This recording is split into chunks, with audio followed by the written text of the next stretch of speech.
Welcome back to today's Explainer. We're diving straight into 3 terrifying true stories that completely blur the line between a colorful video game and real-world danger. We all know Fortnite for the vibrant graphics, the dances, and this massive online community. But what happens when the exact same mechanism that connects us with players around the globe becomes a direct pipeline for real-life horror? Well, today we're looking at source accounts that are absolutely going to change how you view online multiplayer gaming forever. Because look, we've got to ask, who is really on the other side of that screen? Gaming connects millions of us, and we usually just assume we're completely safe chilling in the comfort of our own living rooms. But as these sources reveal, that digital connection can way too easily turn into a physical bridge for people with some seriously dark intentions. It's a crazy contrast. On one hand, you've got this bright virtual world, squads, avatars, casual chatting. But on the other hand, you've got the real world. You might be home alone, sitting near unlocked doors, totally absorbed in a headset, literally deaf to what's going on around you in your actual house. All right, let's get into case 1, the man under the bed, where spatial horror suddenly overrides the digital battlefield. So our narrator is just casually playing with his squad. You've got Evan, who's hands down the best player and kind of leading the charge, plus Xavier, Braxton, and our narrator, basically just goofing around and talking over the mic.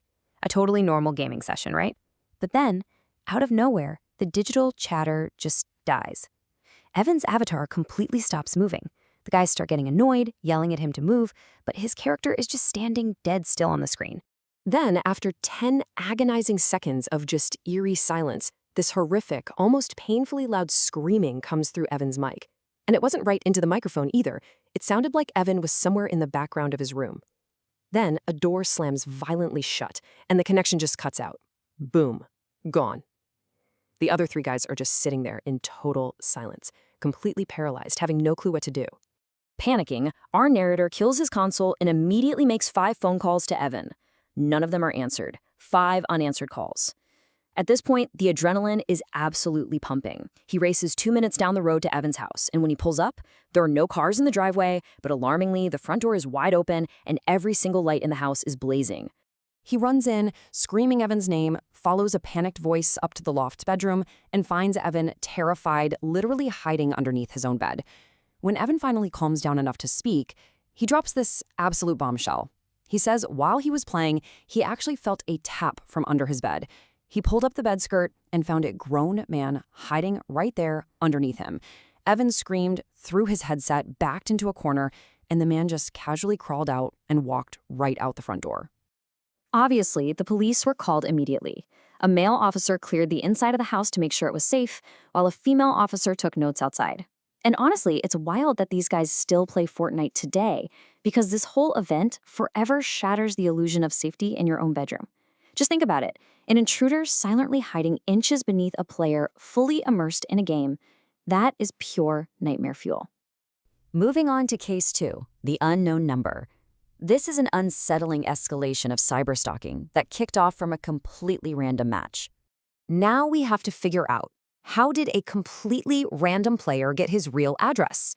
Our narrator here was just practicing alone, trying to get better, so he jumps into a random duos match. They lost, ranked about 20th. His teammate, a guy named Bob Rocket16, messages him to play again. But in the very next game, Bob gets incredibly toxic, just screaming aggressive insults over the mic because the narrator didn't have a headset to talk back. But then, in a moment of sheer panic, the toxic ranting stops. Bob drops the insults and suddenly says the narrator's actual full name right over the TV speakers. The narrator instantly freezes. He knows for an absolute fact his real name isn't anywhere on his gaming profile. That feeling of being cool and anonymous completely shattered in a fraction of a second. He turns off the console in a panic. He texts his friends, but they just dismiss it, thinking it's a joke. But then his phone buzzes. It's a message from an unknown number, and it just states his full name. When the narrator texts back asking who it is, those little typing bubbles linger for what feels like an eternity. Finally, a message comes through with a terrifying question. Is this your address? Followed by his exact physical home address. So he lies, he texts back saying it's the wrong address, tries to just brush it off, and goes to sleep hoping it's an elaborate prank. But later that night, he jolts awake to a horrifying sound. Not a game notification. It was a sudden set of knocks right on his bedroom window. Someone was physically standing right outside his house. Talk about survival mode. He literally fled his bedroom like a coward, bolted to the center of the house, and locked himself inside a windowless bathroom. He actually slept on the bathroom floor because it was the only place he felt secure. And to this day, he's left wondering, was it just an incredibly cruel prank by his friends, or did a toxic Fortnite player actually track down his personal info and show up at his window in the middle of the night? All right, let's look at case 3. A stranger at the door. A parent's absolute worst nightmare, rooted deeply in the reality of predatory grooming. This one asks the terrifying question, who exactly was coming over to play? Our source here is a mom who was honestly being driven insane by her 10-year-old son, Chris, playing Fortnite nonstop. Just endless virtual gunshots and the battle bus honking all day.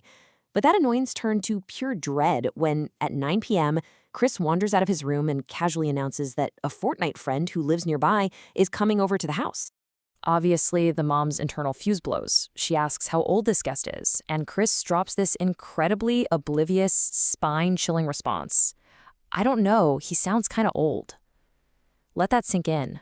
A complete stranger, an adult, had manipulated a 10-year-old boy into handing over his home address through a video game and was now en route to their house in the dark. Mom goes into instant defense mode. She hits 3 critical steps for lockdown. She locks every single door, flips on all the exterior porch lights to illuminate the yard, and crucially, she tells Chris to just stay in his room and keep playing his game. She needed to keep her vulnerable son completely away from the entryways while she stood guard.